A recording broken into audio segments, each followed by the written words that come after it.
kardiovaskular dan sistem saraf. Selamat menyaksikan!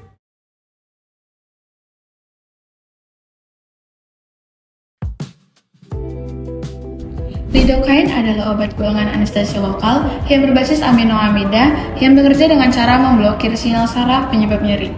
Berdasarkan sumber dari Jurnal Neuroanestesi Indonesia, obat ini banyak digunakan dalam praktik medis untuk mengurangi rasa nyeri pada berbagai tindakan. Nama generik obat ini adalah lidocaine, sedangkan nama patennya yaitu Silocaine dan Silokar. Lidocaine injeksi, lidocaine krim atau gel atau salep, lidocaine spray atau semprot, lidocaine patch atau plester, lidocaine gel oral. Lidocaine memiliki dua golongan utama dalam klasifikasinya. Yang pertama sebagai obat anti-aritmia, lidocaine termasuk dalam kelas 1B yang bekerja dengan cara memperpendek masa repolarisasi aksi potensial serta memiliki efek depresi laju nadi yang baik. Yang kedua, sebagai anestesi lokal golongan amida, lidocaine dapat digunakan secara topikal, regional maupun sebagai adjuvan anestesi dalam berbagai prosedur medis. Indikasi penggunaan adjuvan analgesik yaitu digunakan sebagai terapi adjuvan obat analgesik untuk manajemen nyeri pasca operasi. Kemudian juga diberikan pada prosedur bedah saraf termasuk kraniotomi untuk reseksi tumor, operasi epilepsi, clipping aneurisma, serta cedera otak traumatis. Kemudian juga digunakan pada prosedur neurologis seperti embolisasi, arteri venosa, dan lilitan aneurisma. Kemudian juga digunakan pada kasus bedah digestif untuk membantu mengurangi durasi ileus varelatik. Dapat digunakan juga sebagai agen anti-aritmia untuk menangani distremia jantung. Kemudian juga digunakan sebagai agen anestetik lokal melalui pemberian topikal atau untuk blok saraf tepi atau juga anestesi regional. Kemudian selanjutnya kondisi kontraindikasi atau risiko yang harus diperhatikan. Yang pertama, gangguan fungsi hati atau penurunan fungsi hepat seperti sirosis atau penurunan aliran darah ke hepar akan mengurangi kecepatan metabolisme lidocaine yang dapat menyebabkan peningkatan toksisitas sistemik. Kemudian juga digunakan dosis berlebihan atau konsentrasi tinggi, kemudian dosis yang berlebihan, terutama jika obat secara langsung masuk ke intravaskuler, akan meningkatkan risiko efek samping pada sistem saraf pusat dan kardiovaskuler.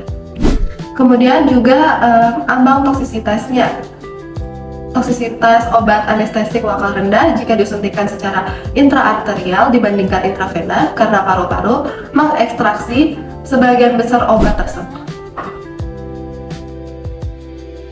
Efek samping lidocaine terutama mempengaruhi sistem syaraf pusat atau SSP dan sistem kardiovaskular, terutama jika dosis terlalu tinggi atau kadar obat dalam darah meningkat.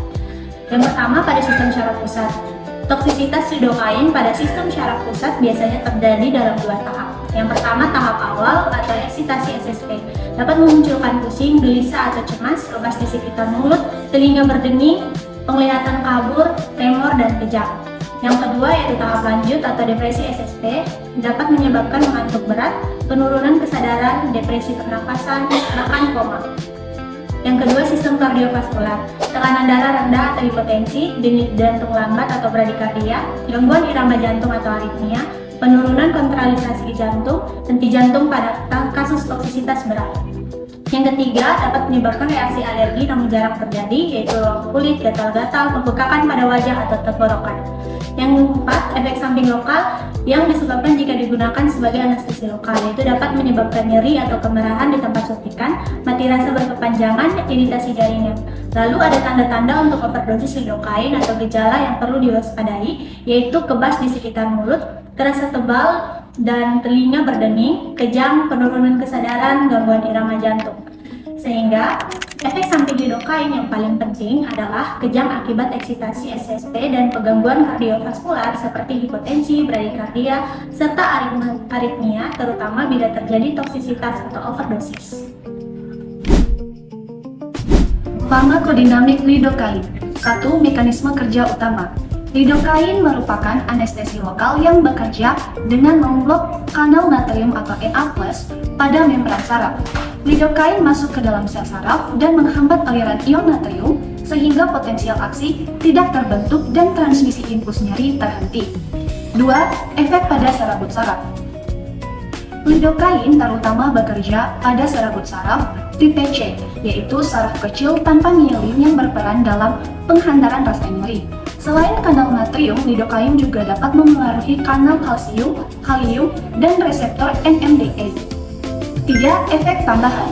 Lidokain memiliki efek anti-inflamasi dengan mengurangi pembentukan radikal bebas dan pelepasan mediator inflamasi. Pada sistem kardiovaskular, lidokain memblok kanal natrium jantung melalui mekanisme fast in, slow out, sehingga menurunkan depolarisasi fasenol pada potensial aksi jantung. Farmakokinetik lidokain. 1. Absorpsi. Absorpsi lidokain bergantung pada lokasi pemberian dan adanya vasokonstriktor seperti epinefrin. Epinefrin dapat memperlambat masuknya lidokain ke sirkulasi sehingga menurunkan kadar plasma darah. Pemberian oral memiliki bioavailabilitas rendah karena mengalami metabolisme lintas pertama di hati. Yang kedua, ada distribusi. Lidokain mengalami distribusi dua fase. Fase awal, cepat menuju organ dengan aliran darah tinggi seperti jantung, otak, hati, dan ginjal. Fase berikutnya lebih lambat karena pelepasan obat dari jaringan seperti otot dan lemak. Sekitar 60-80% lidokain berkaitan dengan protein plasma. Yang ketiga, ada metabolisme. Lidokain di metabolisme cepat di hati melalui enzim sitokrom 450 atau CYP3A4 dan CYP1A2. Metabolit utama yang terbentuk adalah MEGX dan GX. Gangguan fungsi hati dapat memperlambat metabolisme dan meningkatkan kadar obat dalam tubuh. Dan yang terakhir, ada eliminasi. Lidokain dan metabolitnya dikeluarkan terutama melalui ginjal. Kurang dari 10% diekskresikan dalam bentuk obat yang masih utuh. Pada waktu eliminasi lidokain sekitar 1,5-2 jam pada orang dewasa sehat.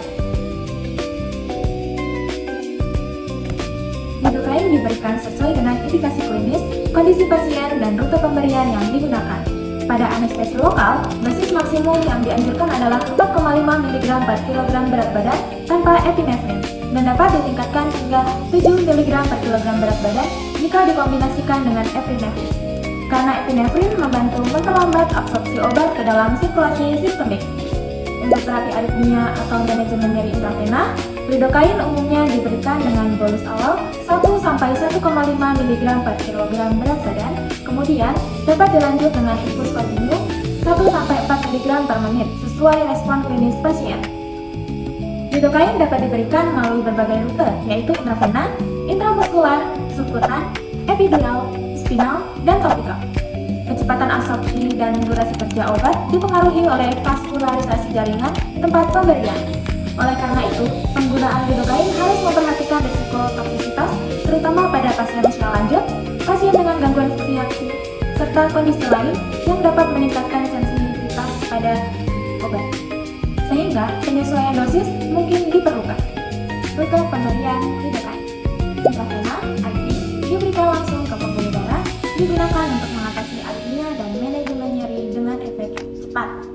Kemudian intramuskular (IM) disuntikan ke otot, absorpsi lebih lambat dibanding IV dan digunakan bila akses IV tidak tersedia.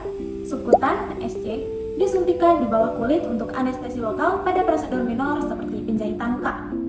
Epidural diberikan ke ruang epidural untuk menghasilkan anestesi regional, sering digunakan saat persalinan dan operasi bagian bawah tubuh. Spinal disuntikan ke cairan cerebrospinal, memberikan anestesi yang lebih cepat dan kuat untuk operasi bagian bawah tubuh. Topikal dioleskan pada kulit atau mukosa dalam bentuk krim, gel, semprotan, atau patch untuk mengurangi nyeri dan memberikan anestesi permukaan. Nursing Consideration Intravena. Pemantauan toksisitas sistemik. Perawat harus memantau tanda-tanda lokal anesthetic sistem toxicity atau LAS, karena efek samping lidocaine berhubungan langsung dengan dosis dan konsentrasi obat dalam darah. Lalu observasi gejala neurologis. Perawat harus waspada terhadap gejala awal toksisitas sistem saraf pusat, seperti rasa tebal pada lidah, pandangan kabur, dan rasa mengantuk. Memantau kondisi pasien.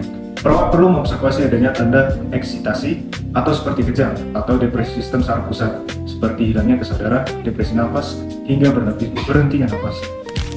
Selanjutnya, pemantauan kardiovaskular. Perawat harus memantau fungsi jantung pasien karena lidocaine dosis tinggi dapat menyebabkan depresi jantung dan aritmia melalui mekanisme blokade kanan atrium. Selanjutnya, manajemen dosis.